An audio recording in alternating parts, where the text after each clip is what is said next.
We're joined by midfielder Maggie Graham. I'll go ahead and kick things off. Then I'll turn it over to you guys.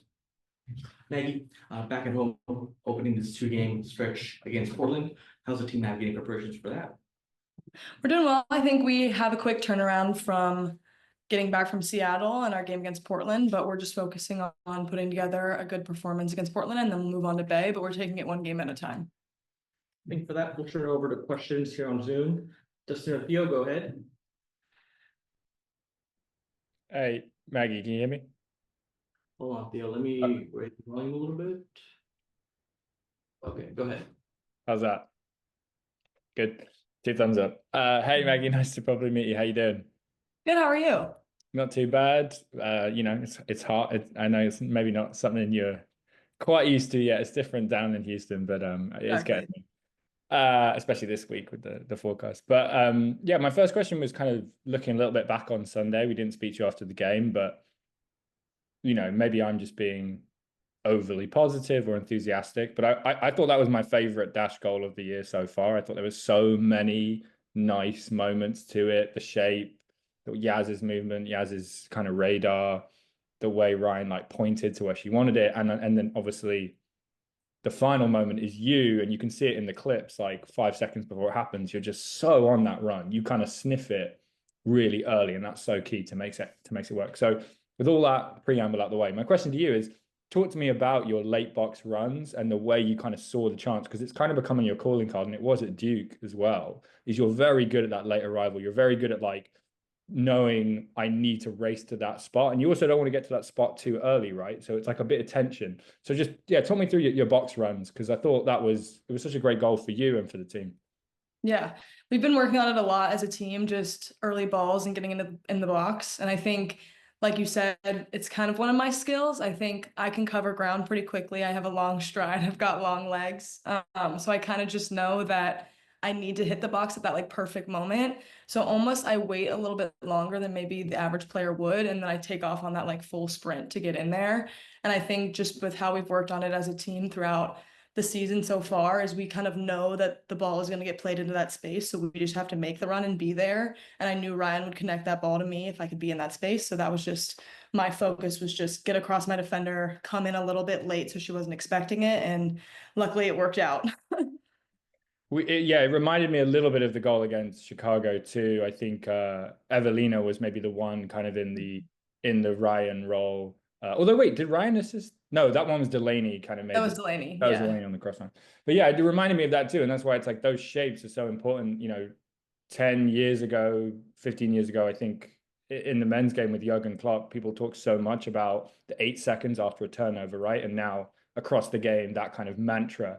So what is kind of counter attacking football mean to you? Do you have a mental clock? Because like I said, watching that goal, it's Yaz wins the ball, and I'm watching Maggie Graham at the top of the screen, and you're I can see everything going on in your head. So talk me through, do you have a mental clock? What does counter-attacking football mean to you? Yeah, I would say I don't have a clock per se, but I do know that I feel like I'm the most dangerous. And I think so far our team as the Dash has been the most dangerous in those kind of counter-attacking moments. I think with the way we're playing, with having wing backs and having our 210s almost like forwards, I think that's where we need to capitalize. And when we win balls off of the opposition, we have those transition moments. And I think for me, it's just knowing that if we can get numbers in the box and around the goal, we have better chances of scoring. So I think that's kind of what goes through my brain. I'm just here we go. We got to get close to the box. Let's get in there. And I know that Ryan's so quick. Yaz is so quick. Whoever's on the wing is going to get the ball into the box. So I just have to focus on making my movements in there and being dynamic. So that's kind of what goes through my head. And last one for me is a more general one. You're 8 games into your rookie season, your first season as a pro. You're maybe more 3 months, including preseason, 3.5 months. Just give me a little bit of, how you're feeling. What's life been like? What's been your highest moment, your lowest moment? What's been come as a surprise? Because entering the NWSL can be scary. You're obviously doing very well, but I know it's like a swan, right? We all see you doing very well, but there's so much going on underneath the surface. So kind of give me a little snapshot of your first 3 months in the NWSL. Yeah, it was definitely an adjustment. I think coming from being in an environment that I was at Duke, where I'd been there for 5 years, I knew everyone like the back of my hand. I knew it was going to be a little different, learning new people, learning a new place.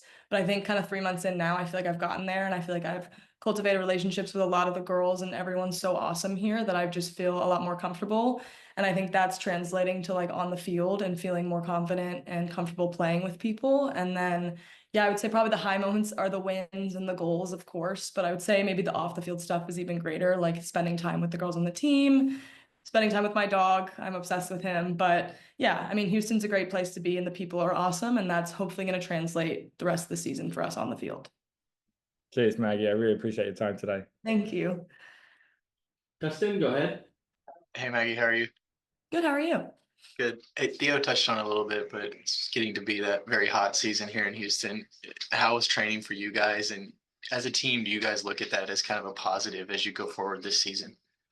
Definitely. I think it's definitely going to get warmer, and we're going to have to work on that within our team and getting used to it and hydrating and all those things. But I think it sets us up to be successful against teams that are coming from areas where it's nowhere near as warm. And we can have that kind of on-field advantage where we're used to the heat, we're used to the humidity. And I think we'll hopefully use that to our advantage moving forward. Yeah, and speaking of a team that comes from a place that's not so hot, Portland coming in this weekend, been very good this season. I know I think they lead the league in XG. Just what kind of tests do they present for you guys? Yeah, they're a super dynamic team, and they've clearly been doing super well this season, scoring goals and doing all of those things. I think for us, it's just going to be more of a focus on ourselves. And like I said, kind of after our game against Seattle, is we just want to put together a 90-minute performance where we feel confident and we feel like we've done well. So I think that's going to be our focus moving into the game, and sectioning it off into 15-minute segments and doing well in those 15 minutes. And hopefully that will result in a positive outcome for us. And just last one for me, and I'm coming back home for you guys. Important to get results at home. What's the mentality as you guys come into Shell Energy Stadium Friday? Yeah, definitely kind of on that same vein of the heat. I think we need to protect the home field more than we have. And I think we just want to focus on having Houston be a scary place for other teams to come and play, whether it be just because of our play or because of the heat, whatever it may be. I think we just need to create an environment there where we feel confident and other teams are scared. So that's probably the goal moving forward. Thanks, Maggie. Good luck Friday. Thank you so much. All right, guys, thank you. We'll be right back with Fabrice.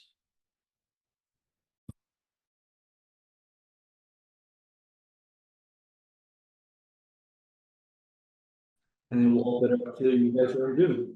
Fabrice, quick turnaround. The team's back at home here on Friday against Portland. How's the team navigate preparations for that match? Yeah, so far so good. Obviously, like you said, quick turnaround. This morning we did our in possession, out of possession review. Normally we span that over 2 days.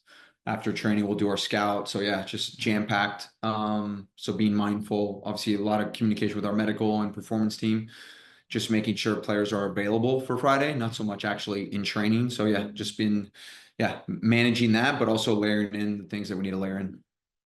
Thank you for that. We'll turn it over to questions here on Zoom. Dustin or Theo, go ahead. Hey, Fabrice. Hey, Dustin, how are you? Good. Sorry, Theo. Hey, just looking ahead, Portland. No, we're talking to Maggie. They lead the league in XG. What makes them such a threat offensively, and how can you guys kind of contain them and keep them bottled up? Yeah, look, they have a lot of high quality players that can score from many different angles. So they're dynamic, young, dynamic, aggressive. So yeah, I think defensively being very sound, and then obviously offensively, they're also very aggressive on their press. So just making sure we're able to break that consistently will be key for sure. And I wanted to ask you about Kristen Westfall. We didn't see a lot of her at the beginning of the season, but she's become kind of a key player for you guys in that back three, in that center back role. What has Kristen meant to the way you guys are playing now recently with this formation? I mean, she's been a real pro. I think the one word that I would say with Kristen is reliable. And I think to be a defender, especially I would say whatever you want to call it, outside center back, you have to be consistently reliable. And I think for her, she's, whether she's asked to step into pocket players, whether she's asked to drop off quickly to protect space in behind, whether she's asked to connect and combine out of pressure, find her midfield, find the wing backs. Like, she's able to do a lot of things, and she's like steady Eddie. She just consistently is performing and showing that she's reliable. So yeah, for me, she's earned kind of the spot that she's been in right now. Thanks, Fabrice. Turn it over to Theo. Good luck this weekend or Friday. Thank you. Appreciate it. Theo, go ahead. Hey Fabrice, how you doing? Good. How are you? Not too bad. Dustin was talking to Maggie about the Heat. I know this is your first. Can you hear me okay? Yeah. Yeah. Good. I know this is your first go around in Houston. I was thinking today it's my 6th year covering the team, and something we always talk about is the Heat. Like, it gets boring. Like, Yeah. the Heat. But obviously, as a coach, coaching the team at home, you know, it's something you have to think about. But something that's been consistent in all 6 years, you know, I've been watching the Dash, is a lack of possession. And some people, and this is where I want your opinion, connect maybe the idea that, like, if you're not going to hold possession, but you're going to play in 90 degrees, 88 degrees, does that put you at a disadvantage? And I was going through back to the numbers. This is the first time ever, it's only 8 games, the Dash are over 50% possession. I think the highest they've had on an average season is 48, I want to say, back in 2019. You know, most recent seasons, you're looking at like 46, 47. So talk to me about, if there is at all, like, you know, I just want to hear your opinion on the relationship between maybe possession and playing in the Heat.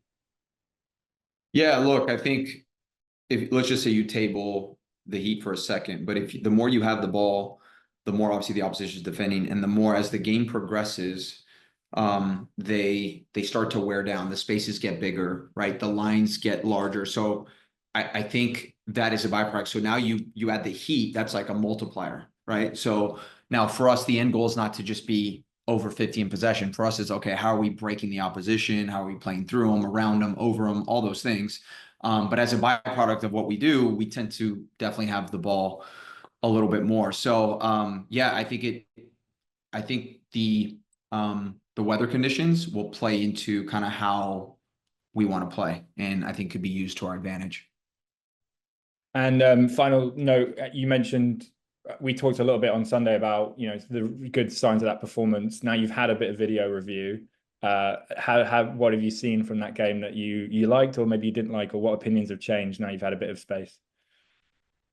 Look, I think defensively we were very sound. We did not really let them get in behind our last line or actually get possession in front of our line going at our back line, right? I thought our backs were really good at pressing in moments, and I know there's stats that are so different, but in ours, we have ours, I think that includes like stats, bomb, Y-Scout, and all that, but it was like below 0.48 XG around there. So that was like, yeah, I think kudos to everyone on the defensive side. I think offensively, we had the ball. I thought we broke them a little bit, but we didn't really get behind the last line enough as I would have liked. So, or as we would have liked. So I think that's something for us to get better. Okay, how do you break them? And then, so we looked at some solutions on that. Like, okay, how do we break that defensive structure if we ever play it again? You know. Cheers. Thanks so much for your time today, Fabrice. Always appreciate it. Thanks, Theo. Appreciate it. All right, y'all. Thanks for jumping on. We'll have this available later today.